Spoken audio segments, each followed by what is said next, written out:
Déjeme saludar a nuestro colega, a nuestro amigo Manuel Hernández Borboya, periodista independiente, reportero de Actualidad RT.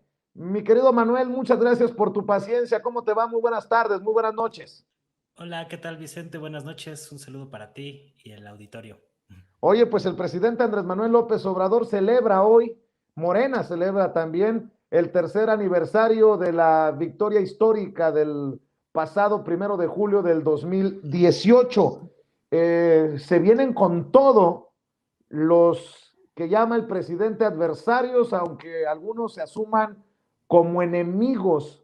No me digas que son adversarios, personajes como Diego Fernández de Ceballos, que no puede ver ni en pintura Andrés Manuel López Obrador. Y menciono estos personajes porque también hay que hablar de la estrategia con la que busca defenderse por lo menos el gobierno del presidente Andrés Manuel López Obrador. Y bueno, algo que ha sido muy comentado es el quién es quién en las mentiras, algo que pues que han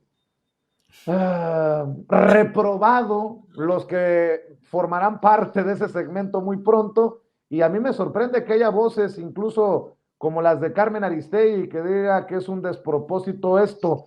Dame tu opinión de la estrategia, dame tu opinión del segmento, dame tu opinión de lo que viene, Manuel.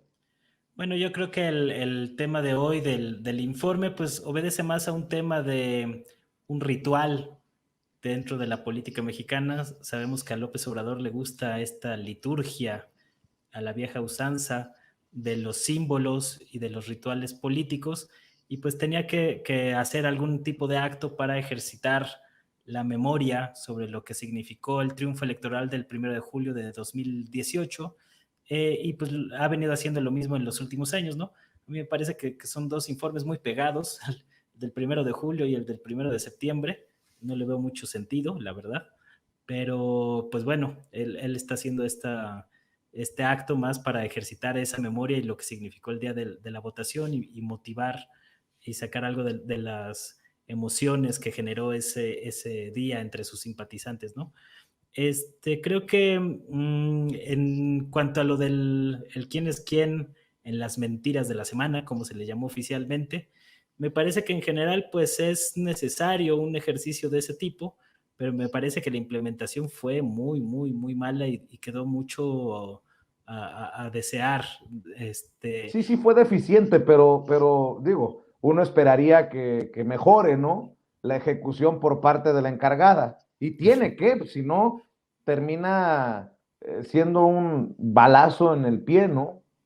Digo, es que yo no tengo nada contra la vocera que pusieron, que no la conocíamos nadie, que creo que eso también juega en contra del presidente. O sea, cuando te vas a poner a hablar con autoridad sobre quién miente y quién no, pues necesitas una figura de más peso, de más renombre, de más experiencia, con más colmillo, porque a mí se me hace hasta un poco irresponsable poner a esta mujer, no recuerdo su nombre, Ana Elizabeth, a pelearse y a ponerse los guantes contra viejos lobos de mar, que son huesos duros de roer, no son sencillitos, muchos de los señalados o de los posibles señalados en estos asuntos, ¿no? Yo creo que hubiera venido mejor una persona con más experiencia en estos asuntos informativos y a final de cuentas, pues el rigor que uno muestre durante la conferencia matutina en esta nueva sección, pues va a poder abonar mejor a dejar claro el tipo de mentiras o supuestas mentiras que están tratando de exhibir, ¿no? De los casos que comentaron, pues yo no conozco a fondo algunos de ellos y no me quedó para nada claro en qué consistía la mentira, ¿no? O sea, en algunos casos, pues se sobraron las descalificaciones y faltó rigor analítico, metódico, para dejar muy claro ciertas cosas. Yo creo que, por ejemplo, en el tema de el automóvil que pasó del presidente López Obrador y que había un integrante de la policía comunitaria, pues había que resaltar mucho pues, que algunos columnistas habían mencionado la palabra sicario y dejarlo muy claro, ¿no?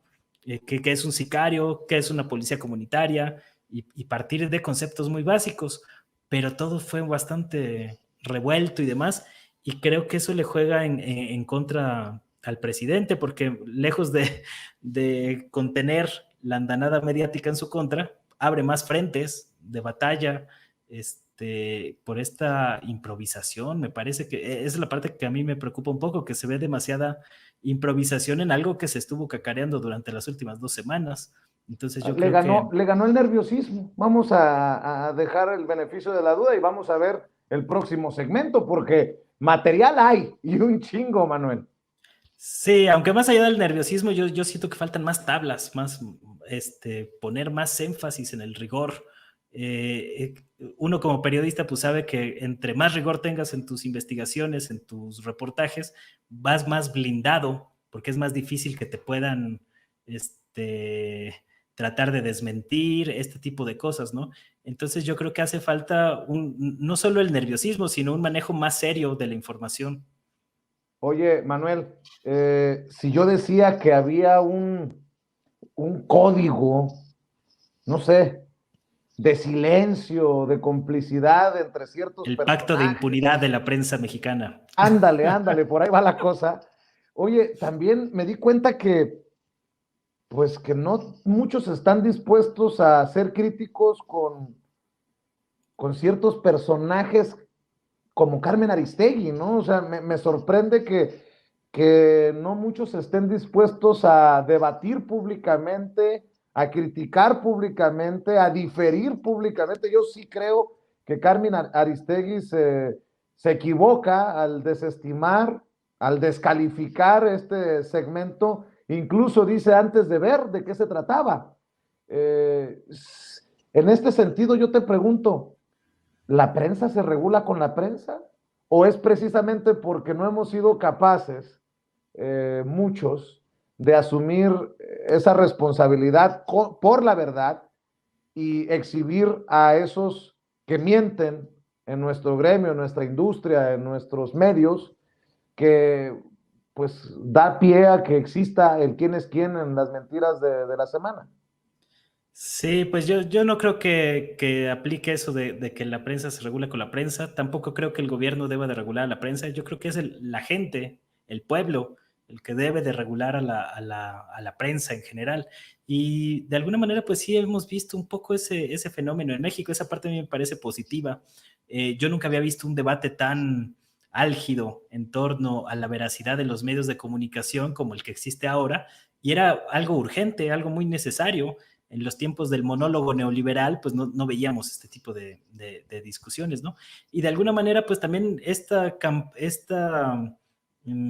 práctica sistemática de mentir con fines políticos, que ha sido particularmente evidente en los últimos 2 años y medio, a raíz de la llegada de López Obrador a la presidencia y del cambio de régimen político en México, pues les ha pasado factura. O sea, lo que vimos durante la pandemia fue una cosa infame, ¿no? O sea, a mí me parece que es de lo peor que yo he visto en toda mi trayectoria como reportero, la cantidad de mentiras que se publicaron, poniendo en riesgo la salud de la gente, me parece una cosa infame, pero les pasó factura. Cuando tú revisas algunas mediciones como la del Instituto Reuters, en su informe anual de la prensa, ves cómo en todos los países del mundo la confianza en los medios de comunicación subió durante la época de la pandemia, precisamente porque la gente necesitaba información de calidad para saber cómo entrarle a cómo cuidarse con este asunto del virus, del coronavirus. Y en México pasó lo contrario. En México se desplomó la credibilidad de la prensa. Ahorita más o menos el 37% de los mexicanos tienen confianza en las noticias. Es decir, pues casi menos de una tercera parte de los mexicanos, ¿no? Eso te habla el tamaño de la crisis por la que están atravesando los medios tradicionales, que lejos de asumir una postura autocrítica, como la que tanto le exigen a López Obrador, pues vemos que están completamente metidos en una lógica de golpeteo político que nada más los está desprestigiando más. Entonces es hasta lamentable cómo los medios de comunicación o los grandes medios de comunicación en México pues no han mostrado esta capacidad de autocrítica que tanto le exigen al presidente, y que yo creo que sería sano que existiera dicha autocrítica en ambas partes. Y lo que se viene, Manuel. Estoy leyendo a Pascal Beltrán del Río, el director editorial de Excelsior, en redes sociales. Hace hace nada acaba de publicar esto. La pandemia ha impedido que haya conciertos en el Auditorio Nacional, pero en pleno repunte de contagios de COVID, impulsado seguramente por las variantes del coronavirus, el partido del gobierno hace allí un acto de festejo por algo que ocurrió hace 3 años. Fíjate nada más el fraseo. Impulsado seguramente por las variantes del coronavirus. Esto es lo que le hace daño al periodismo. Tal vez si no le metieran su cizaña política, pues uno diría, pues, hace sentido. Si no hay conciertos por cuestiones de salubridad, de la pandemia, pues a lo mejor está pues criticarlo o debatir que se haga el evento masivo o lo que sea, pero dejan en claro su veneno, pues, desde sus trincheras periodísticas, déjame ponerlo entre comillas. Sí, es que en general hay mucha irresponsabilidad y yo de hecho no me atrevo mucho a llamarles periodistas a muchos de estos personajes, yo más bien les denomino comunicadores, porque comunican cosas, nos guste o no, pero no necesariamente hacen periodismo. El periodismo implica pues un proceso básico de verificación de información, una indagatoria mínima, y no vemos que muchos de estos personajes hagan ese tipo de prácticas mínimas que requiere el periodismo, ¿no?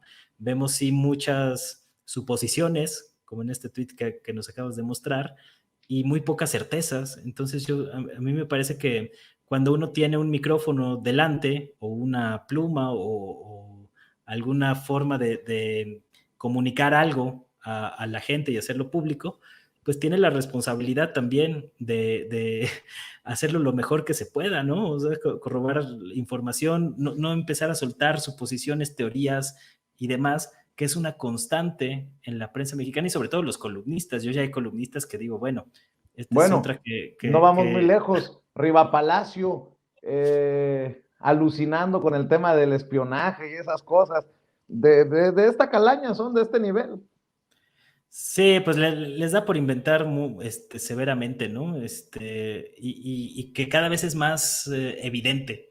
Creo que esa parte también les está pegando a su propio prestigio, que ya no les importa, sobre todo a las generaciones más viejas de periodistas, pues ya le están más interesados como en asegurarse económicamente un buen retiro, más que estar tan metidos en la grilla o que les importe su credibilidad, ¿no? Entonces ya Oye, se vuelven más cínicos en ese oye, aspecto. dice Jorge Armando Rocha, van a aplicar aquello de que el respeto a las fake news ajenas es la paz. Oye, estoy leyendo, organizaciones denunciarán ante la Comisión Interamericana de Derechos Humanos lo que consideran una estigmatización de periodistas y defensores de derechos humanos por parte del presidente con este quién es quién. A pesar de todo, sin vergüenzas. No puede ser posible. Y mira, que pueden ser organizaciones por las que pueda haber un debate de qué bueno o mal trabajo han hecho, pero estoy viendo que Artículo 19, Leopoldo Maldonado, director de Artículo 19 en México, denunció ya ante la Comisión Interamericana de Derechos Humanos que la nueva sección que el presidente Andrés Manuel López Obrador presenta en sus conferencias, pues viola, ataca, estigmatiza con quien critique o no se alinee al gobierno federal. ¿Cómo ves? Pues yo creo que hasta cierto punto sí tienes razón, artículo 19, ahí. O sea, te voy a poner un ejemplo. El caso el reportaje que publicaron del País sobre la central nuclear. Conozco al reportero Emilio Godoy. De repente coincidíamos cuando cubría yo medio ambiente hace muchos años. Y en general a mí me parece un buen reportero. Y lo que vimos durante la conferencia de prensa pues fueron muchas descalificaciones contra el medio, el País, que pues sabemos qué tipo de intereses tiene, pero pasa que a veces también en esos medios encontramos cosas interesantes. El País, pues obviamente su parte editorial yo no le hago mucho caso, pero toda esta trama de Andorra, pues realmente nos hemos enterado por el País. Entonces hay que Eso sí. también saber distinguir entre, dentro de los medios, puede haber medios con los que no estemos muy de acuerdo en sus líneas editoriales, que es cosa de los directores, pero hay trabajo muy valioso de algunos periodistas, ¿no? De campo, y yo creo que esa diferenciación y ese matiz no lo vimos para nada en la conferencia de prensa. Entonces, en este caso específico de la nota de la planta nuclear de Laguna Verde, pues vimos puras descalificaciones contra el medio del país, que son Pero españoles, que tienen intereses, pero no vimos cosas que nos dejaran en claro por qué decían que supuestamente mentía el reportaje, ¿no? Entonces creo que en esos casos sí se estaba estigmatizando a la prensa, y ese es precisamente el riesgo y el peligro que yo veo de la falta de rigor con la que se trató y la seriedad con la que se trató la información. En vez de solucionar problemas, abres más frentes de batalla, como este que está sucediendo. pero no es una oportunidad para que nosotros digamos, oye, este es un exceso, esta es una equivocación. Por ejemplo, Forbes, la revista Forbes, le aclara a la presidencia de la República que lo del reportaje sobre el espionaje fue del espionaje en tiempos de Peña Nieto, que no era reciente. Ese tipo de cosas que también creo que son sanas, pero digo, ¿cómo pensar que se estigmatiza a un mentiroso cuando lo exhibes como mentiroso, o a un chayotero cuando lo exhibes como chayotero? O sea, yo estoy de acuerdo en que se exhiba a los periodistas que mienten, eso sin ninguna duda. De hecho, pues yo lo hago bastante Sí, seguido, ¿no? sí. En redes. Pero hay que saber hacerlo. Y yo creo que la manera en que lo hicieron en la presidencia es algo que debemos de criticar. O sea, porque imagínate esto, o sea, están combatiendo las fake news con más fake news. Pues o sea, este asunto de que era un reportaje de tiempo atrás, otra vez volvemos a lo mismo, pifias de rigor, de seriedad, que no se le pueden, no podemos dejar pasar. Es la presidencia de la República. Tienen que tener gente completamente metida en esos asuntos con el nivel suficiente de seriedad y de rigor para hacer eso, ¿no? Y digo, si Claro, no lo tienen, pues yo les recomiendo a varias personas que con mucho gusto les podrían hacer un análisis de contenido, análisis de discurso bastante serio, formal, y no caer en estas cosas que terminan exhibiendo a la figura presidencial y que lejos de ayudarle en exacto, su contención de la andanada mediática, lo perjudican. Entonces exacto. es bastante torpe en términos de operación política lo que vimos con este asunto, y deben de corregir, sin lugar a dudas. Donde volvamos a ver lo mismo la próxima semana, pues ahí sí ya va a ser, pues ya para no tomarlos en serio, ¿no? Totalmente de acuerdo, para que no diga el presidente, no me ayuden, compadres, o no me ayuden, comadres. Estoy de acuerdo en ese sentido, que tiene que mejorar el ejercicio y que se tiene que llegar a un grado de pulcritud, para que tenga efectividad. Oye, Manuel, tu opinión a 3 años de la victoria del presidente Andrés Manuel López Obrador, de la llegada de la cuarta transformación. Yo creo que es un tema largo. Ha sido un sexenio muy intenso. Yo creo que ha habido algunos avances importantes, sobre todo para el sector de los trabajadores. Es en donde yo más he visto avances en el aumento del salario mínimo, la manera en que se quitó el outsourcing.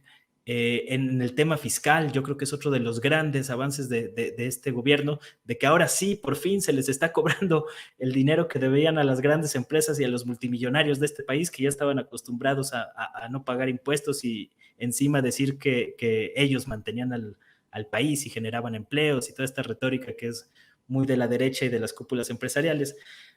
Creo que en esos aspectos ha habido avances. Se han sentado también las bases de un estado de bienestar con todo el tema de los programas sociales que se elevaron a nivel constitucional, algunos ajustes, esta reforma que se está tratando de impulsar en el Poder Judicial. Yo creo que es algo de lo más, a lo mejor no es tan algo que se comente o que sea tan visible para el gran público, pero me parece que es uno de los puntos cruciales.